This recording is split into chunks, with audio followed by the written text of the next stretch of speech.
সাকিব কিন্তু দেয় না। আমি যদি সুস্থ না থাকতাম ও বললো কিভাবে আমি নিজে সুস্থ? বলেছে, আমার সামনে একটা মেসেজ দিয়ে বলেছে, যখন ও বলছে তুমি আমার থেকে চলে গেলে, গিয়ে আমার বদনাম করো, তোমার উপরে আল্লাহ ঠাড়া পড়বো, গজব তখন করবে, গজব। গজব পড়বে, একই জিনিস। তারপরে ইকরা বলছে, মেসেজ এখনো আছে যে আমারে বরদোয়া দিও না, বরদোয়া দিলে তোমার সন্তানের গায়ে লাগবে। তো আমার বেবি আমার পেটে আওয়াজটা নেই। ওর কাছ থেকে আসছে।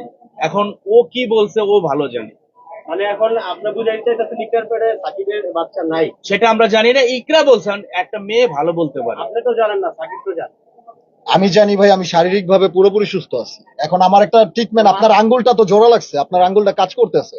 এখন আপনার যদি এখানে একটু হালকা পাতলা যদি কোনো কাজ থাকে, এটা হলো ডার্জেন্ট ম্যাটার, বাট হচ্ছে আমি পুরোপুরি সুস্থ আছি শারীরিক ভাবে, আর কিছু বলতে হবে না। আসলে ওর পেটে আপনার জি জি। বাচ্চা আছে। এখন আপনাকে আমি কিভাবে বুঝাবো যে আমি সুস্থ আছি? এখন বাচ্চা হলে তারপরে হয়তো বোঝা যাবে। এইভাবে নেগেটিভ মাইন্ডে টাইপ ভাই টানা হাসটা করেন না।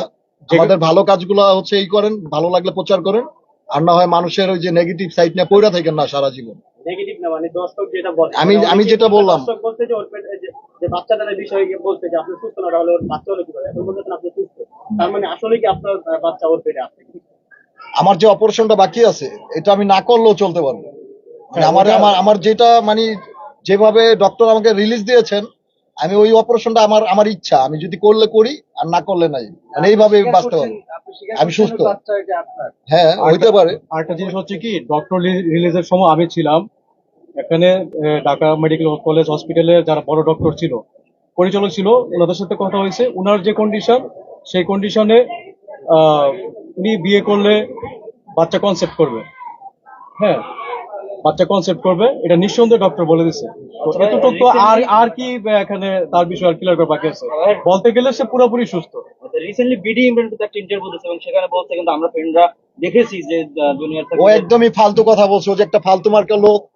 ওর বিষয়ে কথা বলতে আমার ঘৃণা লাগে, কেন জানেন?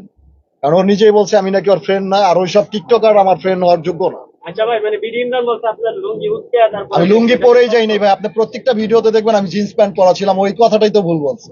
তাহলে ও কতটা লো মেন্টালিটির লোক আপনারা একটু বিবেচনা করেন। আমি কিন্তু আর ওইখানে প্যান্ট পরে গেছিলাম, লুঙ্গি পাইলো কোথায় ও? এইটা ভাই ভুয়া কথা।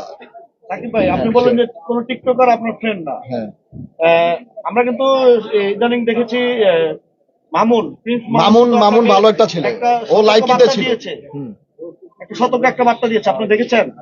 মামুন ভালো ছেলে, মামুন খুবই ভালো। আর ও সেও তো কে TikTok কি থেকে করলো, উঠে আসছে। ও কে কি করলো টিকটকে আসছে পরে, ও লাইকিতে ছিল আগে, ও ডান্স করতো আগে হচ্ছে। যাই হোক ভাই।